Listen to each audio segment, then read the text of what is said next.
असंतुष्टि होती है जब हमारे पति हमारे पास काम भाव लेकर आते हैं।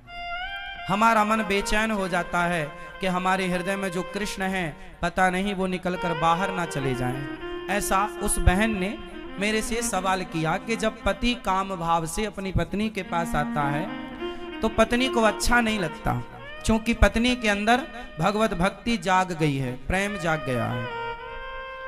ये सवाल आप में से बहुत लोगों का भी हो सकता है, बहुत पुरुषों का भी हो सकता है, बहुत स्त्रियों का भी हो सकता है, पर चूंकि सवाल बड़ा अटपटा है तो लोगों को पूछने में भी संकोच होता है, इसलिए हम आपको इसका समाधान देते हैं। मैंने उनको ये बात समझाई, बता दिया उनको, शायद यहाँ बैठी हो तो वो, चूंकि ऐसे प्रश्न सवाल माइक में तो वो कर नहीं सकती थी, पर सवाल तो सवाल है, तो हमने उत्तर सोचा कि चलो इस बहाने आपको उत्तर दे दें। प्रश्न समझ में आ गया? अब उत्तर सुनो।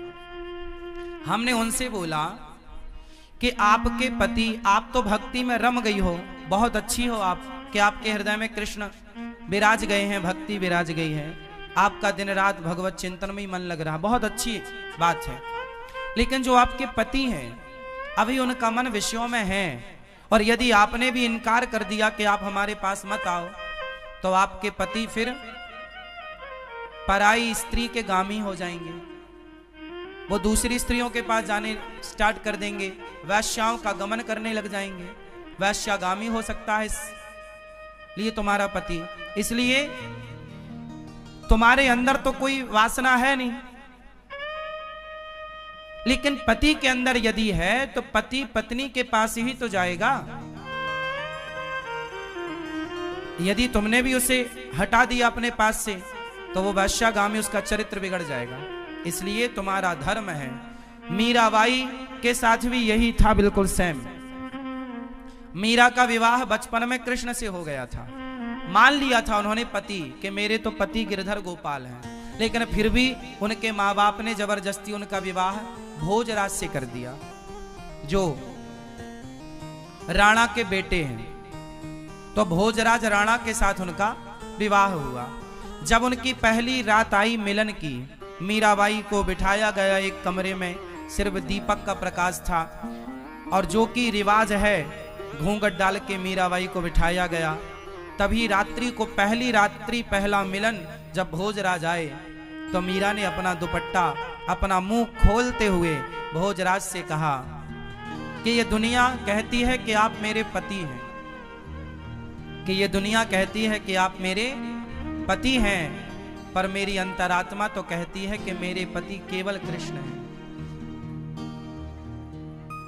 लेकिन मेरे मन पर, मेरे प्राणों पर तो कृष्ण का अधिकार है, लेकिन आप व्यवहार जगत में मेरे पति बने हैं। सारी दुनिया तो यही मानती है कि आप मेरे पति हैं, कृष्ण मेरे पति हैं, ये तो केवल मैं जानती हूं।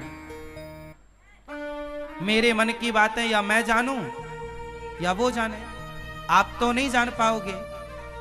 तो मेरा मन, मेरे प्राणों पर, मेरे मन पर तो मेरे कृष्ण का अधिकार है, लेकिन आप यदि मुझे अपनी पत्नी मानते हैं तो आपके सामने मेरा शरीर है।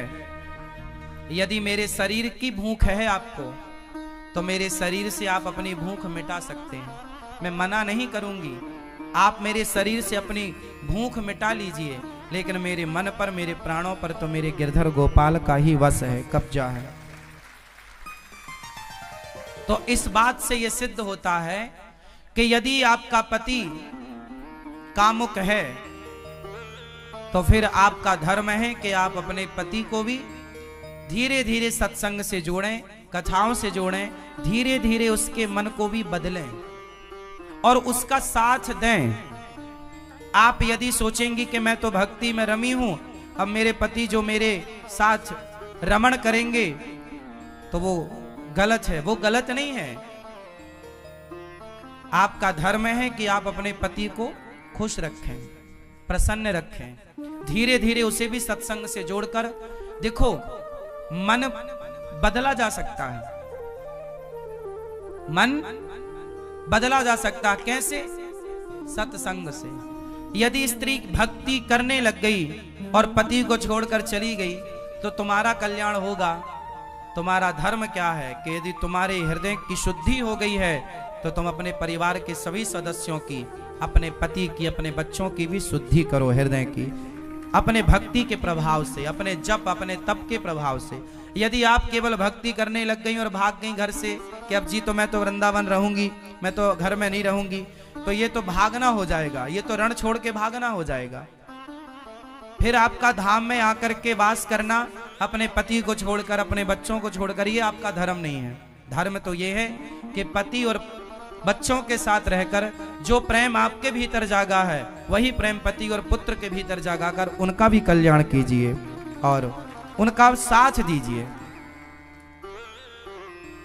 और ये पति पत्नी का अधिकार होता है एक दूसरे के लिए। उस अधिकार से ना पत्नी वंचित करे पति को, ना पति वंचित करे पत्नी को। पति पत्नी दोनों आप खुश हैं, ये बहुत अच्छी बात है। ना तो पत्नी पर पुरुषगामी बने, ना तो पति पर स्त्रीगामी बने।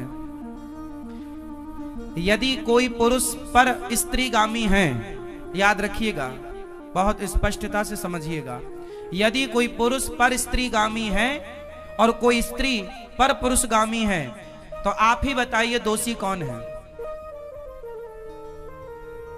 उत्तर दो। यदि आपका पति पर स्त्री गामी है, मीन्स पर स्त्री के पास रहता है, तो इसका जिम्मेदार कौन है? कौन? कौन? यदि पति पर पुरुषगामी है, पर स्त्रीगामी है, तो जिम्मेदार कौन है? और स्त्री यदि पर पुरुषगामी होगी तो जिम्मेदार कौन है?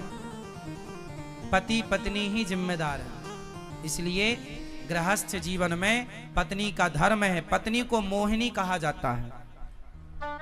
पत्नी को क्या बोला जाता है? भगवान नारायण ने 24 अवतारों में एक अवतार कौन सा लिया? मोहिनी अवतार। स्त्री, इसलिए हमारे भारत में श्रृंगार होता है। श्रृंगार किसका होता है? स्त्री का होता है, पुरुष का नहीं होता। स्त्री का ही श्रृंगार क्यों होता है? पुरुष का क्यों नहीं होता? 16 श्रृंगार स्त्री का है, तो 8 संस्कार पुरुष को भी होते कि भाई तू भी कुछ लिपस्टिक लगा, तू भी कुछ तो कर। सारा श्रृंगार का स्त्रियों के पास है पूरा कार्य। पायल भी वही पहने, चूड़ी भी वही पहने, मंगलसूत्र भी वही पहने, बिछिया भी वही पहने, बिंदिया भी वही पहने, मांग भी वही भरे, काजल भी वही लगाएं। पुरुष के पास श्रृंगार नहीं है कुछ भी।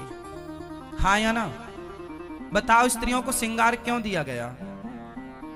ताकि स्त्रियां उस श्रृंगार से सुंदर दिखें और उस सुंदरता से वो केवल अपने पति को रिझाएं, सिर्फ अपने पति को रिझाएं। मोहिनी है ना, पति को इतना मोहित करो अपने पति को कि आपका पति पर स्त्री गामी ना बनने पावे। यदि तुम्हारा पति पर स्त्री गामी बन गया तो तुमने ठीक से श्रृंगार नहीं किया। लेकिन आजकल श्रृंगार होता तो है जमाने के लिए, पति के लिए तो कुछ नहीं है। इसलिए पड़ोसन को रोज, इसलिए जेठालाल दया को नहीं बबीता को ज्यादा देखता है।